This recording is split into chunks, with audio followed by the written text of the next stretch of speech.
नमस्ते बच्चों, मैं बलराम मीणा आप लोगों का हार्दिक स्वागत करता हूं स्टीरियो साइंस एकेडमी में। मैं आज आप लोगों के लिए अर्धवार्षिक परीक्षा सत्र 2021-22 जो बांसवाड़ा जिले के अंदर जो अर्धवार्षिक परीक्षा का 11th क्लास का पेपर हुआ है उसका सोल्व करने जा रहा हूं। तो बच्चे अपने आंसर देख पाएंगे। तो देखो, इसमें पहला क्वेश्चन अपना ये था। इसमें देखो ऑब्जेक्टिव टाइप के क्वेश्चन भी है। ये जो पेपर आया है इसमें 10 क्वेश्चन तो ऑब्जेक्टिव है, 9 या 10 क्वेश्चन। तो पहला क्वेश्चन है निम्न संख्या 2.005 में सार्थक अंक। तो इसमें सीधी सीधी पता चल रहा है कि सार्थक अंक सिग्निफिकेंस नंबर कितने हैं, 4 है। सार्थक अंकों की संख्या कितनी है इसमें, 4, क्योंकि 2.005 जीरो बीच में है। ठीक है। फिर बोल रहा है किसी तत्व का इलेक्ट्रॉनिक विन्यास, तो इसमें द ऑप्शन आ जाएगा। फिर बोल रहा है किसी तत्व का इलेक्ट्रॉनिक विन्यास 1s2 होता है। तो सीधा सा है, 4 और 2 6, 2 8 इलेक्ट्रॉन है और सीधा सीधा इलेक्ट्रॉनिक 8 इलेक्ट्रॉन है। तो 8 परमाणु क्रमांक किसका होता है, ऑक्सीजन का होता है। तो ये ऑक्सीजन का इलेक्ट्रॉनिक विन्यास है। फिर बोल रहा है निम्न में से कौन सा तत्व सबसे कम अभिक्रियाशील अधातु है। तो आप लोगों को पता होगा, आवर्त सारणी में जब ऊपर से नीचे आते हैं अपन, आवर्त सारणी में ऊपर से नीचे आते हैं तो फ्लोरीन, क्लोरीन, ब्रोमीन और आयोडीन। तो सबसे नीचे कौन होता है, आयोडीन होता है। और ऊपर से नीचे आने पर साइज बढ़ती जाती है, और साइज बढ़ती है तो आईपी घटेगा, और आईपी घटेगा तो क्रियाशीलता बढ़ेगी। तो इसमें सबसे कम क्रियाशीलता पूछी इसने, सबसे कम अभिक्रियाशील धातु पूछी है। तो सबसे कम अभिक्रियाशील धातु आपको पता कौन होती है, फ्लोरीन, क्योंकि इसका जो आईपी का मान है वो सबसे कम होता है, ज़्यादा होता है, सॉरी। तो आईपी ज़्यादा तो क्रियाशीलता कम। अब देखो अगला क्वेश्चन। तो इसमें तो ये ऑप्शन था, इसमें ऑक्सीजन, इसके अंदर फ्लोरीन आ गया। निम्न में से किस अणु में हाइड्रोजन बंध उपस्थित है। तो H2O, H2S के अंदर सल्फर की विद्युत ऋणता का मान कम हो जाता है, और H2O के अंदर हाइड्रोजन बंध पाया जाता है। भाई आप लोगों को पता होगा, मैं बता दूं आप लोगों को कैसे हाइड्रोजन बंध मिलता है H2O में। दो विद्युत ऋणी तत्वों के बीच में हाइड्रोजन का आना क्या कहलाता है, हाइड्रोजन बंध। तो वाटर मॉलिक्यूल के अंदर हाइड्रोजन बंध पाया जाता है, इस तरह से बंध बनता है। देखो मैं बताऊं आपको, ये वाटर है,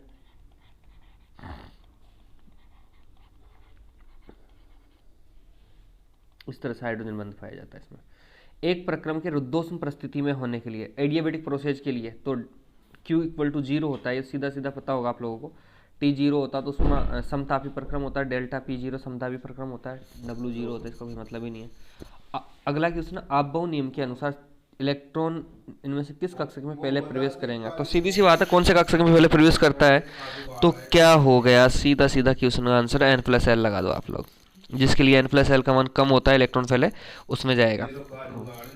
तो ये 4p सबसे पहले N+L की बात करें तो इसमें हो गया 3 और 2 5, इसमें 4 + 0 4, 4 और 1 5, 5 + 0 5।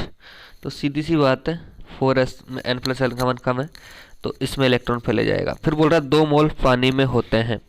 तो 1 मोल पानी के अंदर जल के अणु कितने होते थे, 6.023 × 10⁻23। तो 2 मोल, तो 1 मोल में इतने होते हैं, तो 2 मोल की डबल हो जाएंगे। जस्ट डबल कर लो तो 12.04 × 10⁻23। 2 मोल पानी में होते हैं। हाइड्रोजन परमाणु पूछा है इसने, है ना। 2 मोल पानी में होते हैं, हाइड्रोजन परमाणु, हाइड्रोजन परमाणु, ऑक्सीजन परमाणु। तो सीधी सी बात है, देखो H2O का फॉर्मूला ये होता है, 1 मोल में 6.02 होता है, मतलब 12.04 × 10⁻23 हाइड्रोजन अणु होते हैं 1 मोल में, सॉरी 1 मोल में होते हैं इतने। तो 2 मोल में कितने होंगे हाइड्रोजन अणु, 24.08 × 10⁻23। तो ये तो हाइड्रोजन परमाणु हो गए। और ऑक्सीजन कितने होंगे, ऑक्सीजन होंगे इसमें 1 मोल में ऑक्सीजन परमाणु होते हैं 6.02 × 10⁻23। एक मिनट दोबारा बता देता हूँ इधर। H2O जो अणु है 1 मोल × 10⁻23। ओके। तो हाइड्रोजन की बात करते हैं।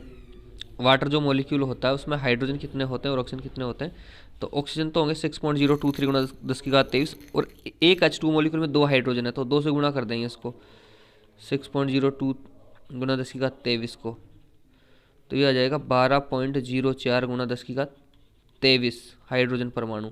ये 1 मोल में है जी, और 2 मोल में पूछ रहा है तो 2 मोल में कितने हो गए, तो 2 मोल में तो सीधी सी बात है 24.08 गुणा 10⁻23 हाइड्रोजन परमाणु। ये अब देख लो तुम्हारा क्वेश्चन, ये तो बिल्कुल ही गलत है, अपना कोई ऑप्शन ही नहीं है। 2.04 ये भी नहीं है जी, 12.04 2 मोल पानी में ना, 10.04 ऑक्सीजन परमाणु 2 मोल पानी में होते हैं, 24.08 होने चाहिए ना, इन्होंने गलत दे रखा है, तो यहाँ पर ये हो जाएगा 24.08 होता तो हो जाएगा ये हाइड्रोजन परमाणु। इसमें भाई ये 1 मोल पानी के लिए है तो इसका आंसर है ना ये होगा, अगर इसमें तो कोई सा भी आंसर नहीं है। अगर हाइड्रोजन की बात करें तो हाइड्रोजन परमाणु कितने होते हैं, 1 मोल में अपन ने देखा 1 मोल में इतने होते हैं, क्योंकि एक H2 एरा 6.023 गुणा 10⁻23 पार्टिकल्स होते हैं वाटर मॉलिक्यूल के, तो इसको अपन 2 हाइड्रोजन है तो 12.04 तो 1 मोल में हो गए, तो इसका जो ऑप्शन आएगा 24.04 होगा, पर वो है नहीं इसमें। अगला क्वेश्चन है उपस्थित न्यूट्रॉन और प्रोटॉनों की संख्या, तो जो प्रोटॉन होते हैं वो तो क्या होते हैं, इसका एटॉमिक नंबर होता है, तो 6 तो इसमें प्रोटॉन होंगे, और न्यूट्रॉन कितने होंगे, 13 में से 6 घटा दिए तो 7, तो बी ऑप्शन हो जाएगा। निम्न में से किस तत्व की विद्युत ऋणात्मकता सर्वाधिक है, तो किसकी सबसे ज़्यादा होती है, फ्लोरीन की, आवर्त सारणी में सबसे ज़्यादा फ्लोरीन की होती है भाई इलेक्ट्रोनेगेटिविटी का मान, तो ठीक है, तो ये आंसर थे इसके। अगले अपन देखते हैं 10वां क्वेश्चन था कि दिए गए तत्वों की अभिक्रियाशीलता का सही बढ़ता हुआ क्रम, तो इसमें ग्रुप फर्स्ट ग्रुप हेलिना की रब से फरियाद ये दिया है, तो ऑप्शन के अंदर आप लोग देख रहे होंगे सीजीएम, तो अपन को पता अभिक्रियाशीलता रिएक्टिविटी, जिसका आईपी कम उसकी क्रियाशीलता ज़्यादा, तो इसका जो ऑर्डर होगा सीजीएम से दे रखा है लिथियम तक ये वाला, तो सबसे ज़्यादा सीजीएम का होगा, फिर रुबेडियम, फिर पोटेशियम, फिर सोडियम और फिर लिथियम, तो इसमें इसका ऑप्शन कौन सा, ए वाला ऑप्शन है ये, तो इसका ऑप्शन आ जाएगा ये वाला, ठीक है जी।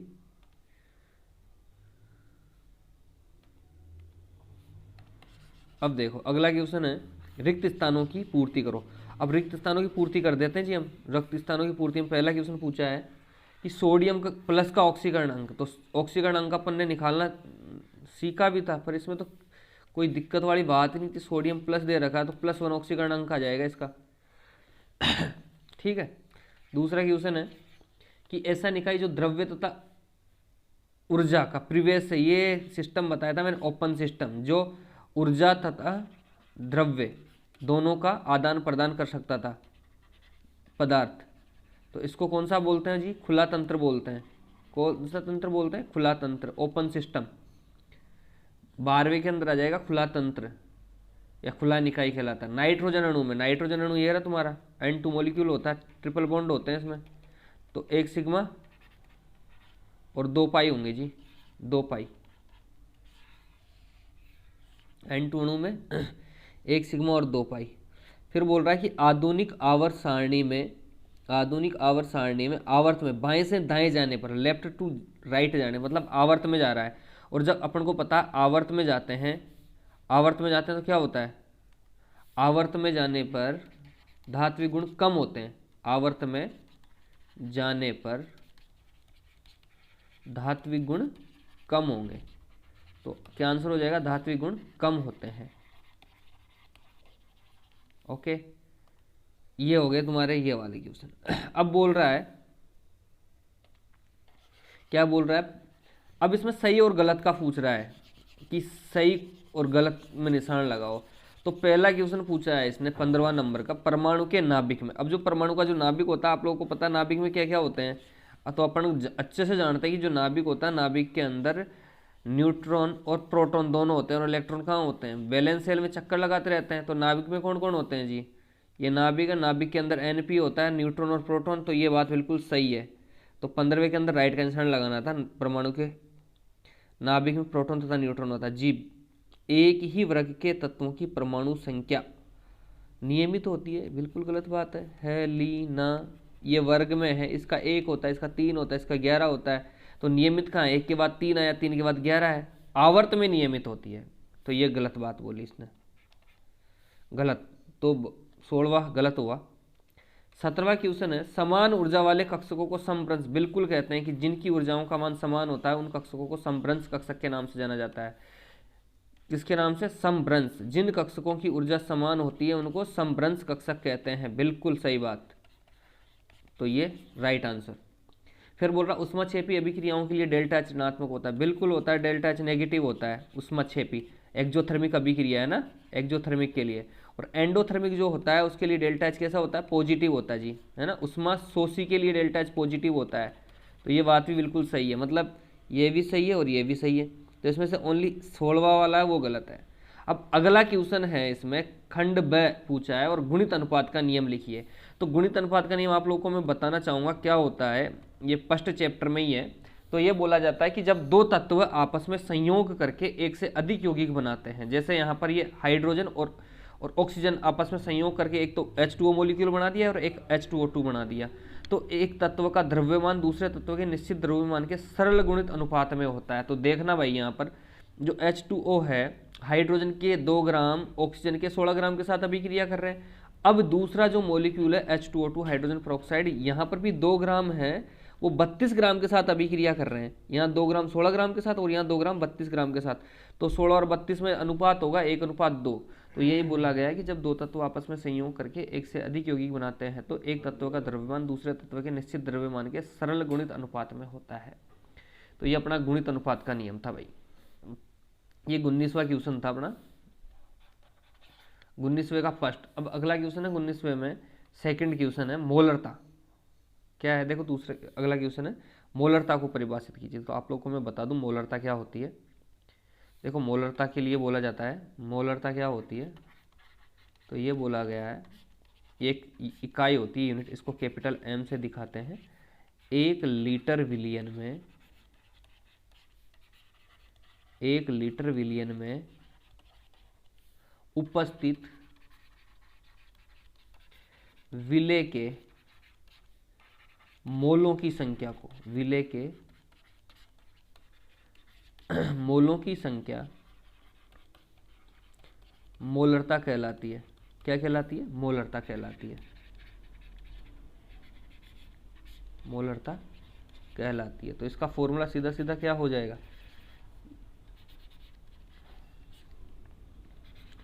विलेय के मोलों की संख्या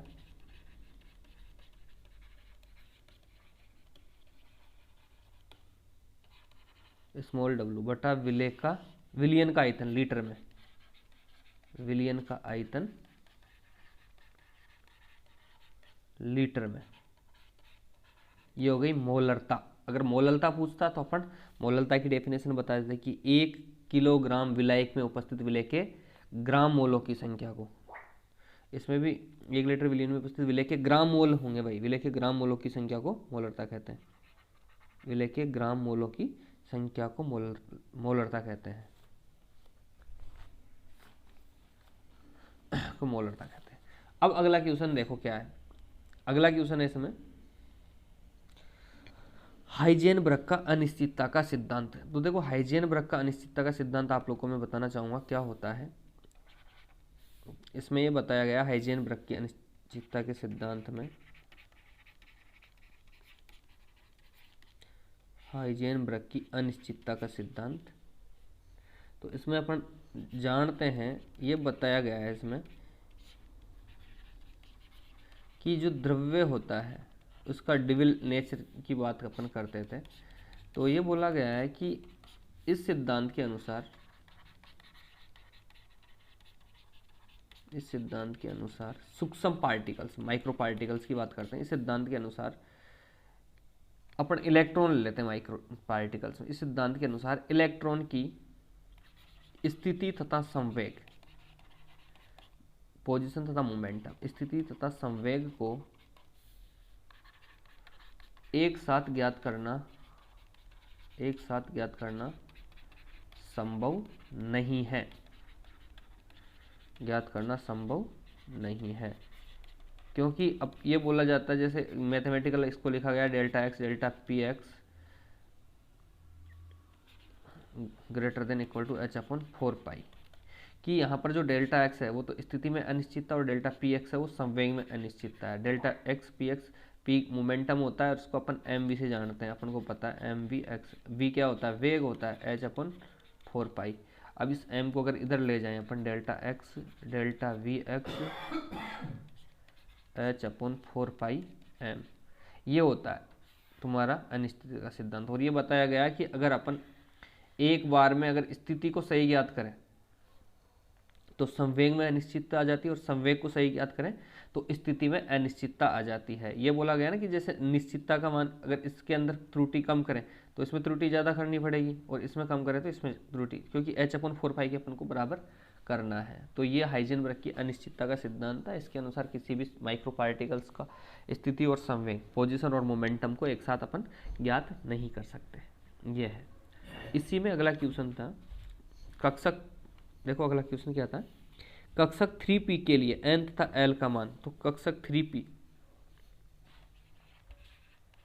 इसके लिए n तथा l, तो n तो होती है मुख्य क्वांटम संख्या और l होता है दिग्वंशी क्वांटम संख्या। तो n का मान तो 3 है, और ये 1 से स्टार्ट होता है, और p के लिए अपन बात करें s p d f, तो l का मान 0 से स्टार्ट होता था, 0 1 2 3, तो p का मान l के लिए क्या हो गया 1, तो ये हो गया n का मान 3 और l का मान 1।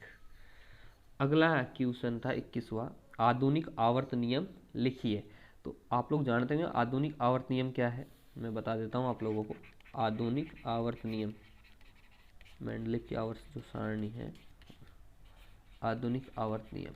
तो इस नियम के अनुसार अपन को पता है, इस नियम के अनुसार किसी तत्व के भौतिक तथा रासायनिक गुण, इस नियम के अनुसार किसी तत्व के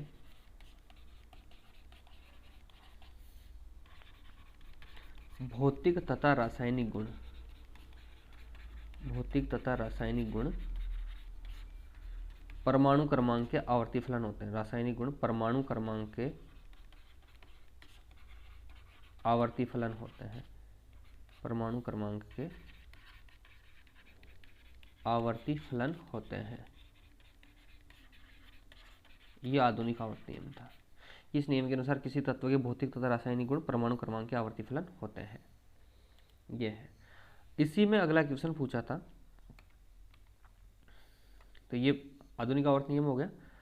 अगला क्वेश्चन था इसी में, एक ही वर्ग में उपस्थित तत्वों के भौतिक और रासायनिक गुणधर्म समान क्यों होते हैं। तो इसने बोला कि भौतिक और रासायनिक गुण समान होते हैं एक ही वर्ग में उपस्थित तत्वों के, ऐसा क्यों। तो आप लोगों को पता होगा भौतिक और रासायनिक गुणों की अगर अपन बात करें,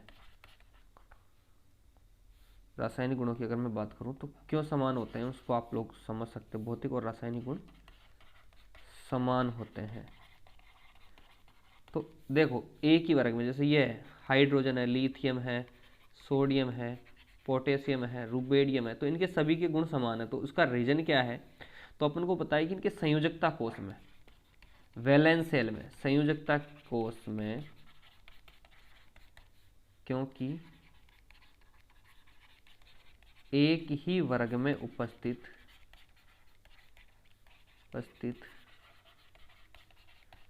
तत्वों के संयोजकता कोष में इलेक्ट्रॉनों की संख्या समान होती है, इलेक्ट्रॉनों की संख्या समान होती है। आउटर मोस्ट सेल के अंदर इलेक्ट्रॉनों की संख्या समान होती है, इसलिए एक ही वर्ग में उपस्थित तत्वों के, इसलिए एक ही वर्ग में उपस्थित तत्वों के भौतिक तथा रासायनिक गुण समान होते हैं। तत्वों के भौतिक एवं रासायनिक गुण समान होते हैं। ये आंसर है जी इसका। ठीक है, 22वां क्वेश्चन इसमें पूछा है इन्होंने। ये तो भौतिक और रासायनिक गुण समान क्यों होते हैं, इसका रीजन पता चल गया। जैसे इनके सबके वैलेंस सेल में कितने इलेक्ट्रॉन है, तो इसके सबके वैलेंस सेल में 1 इलेक्ट्रॉन होता है जी, ग्रुप फर्स्ट में। अगला क्वेश्चन है सहसंयोजक बंध किसे कहते हैं। तो सहसंयोजक बंध आप लोगों को पता ही है, कोवलेंट बॉन्ड किसको बोलते हैं, कि ऐसा बंध जो दो परमाणुओं के इलेक्ट्रॉनों की शेयरिंग से बनता है। तो अपन बोल सकते हैं कि जब ऐसे बंध का निर्माण होता है, जब ऐसे बंध का निर्माण होता है जिसमें दो परमाणु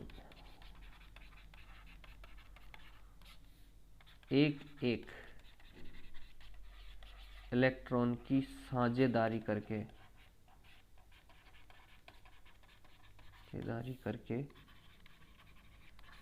बंध का निर्माण करते हैं, बंध का निर्माण करते हैं, तो बने हुए बंध को, कोवलेंट बॉन्ड बने हुए बंध को सहसंयोजक बंध कहते हैं। जैसे Cl2 अणु के अंदर क्लोरीन और दूसरा क्लोरीन, दोनों ने एक एक इलेक्ट्रॉन दिया और इससे क्या बन गया, Cl2 मॉलिक्यूल। तो इसके में उपस्थित जो इलेक्ट्रॉन है उसको अपन ने क्या बोल दिया, सहसंयोजक बंध।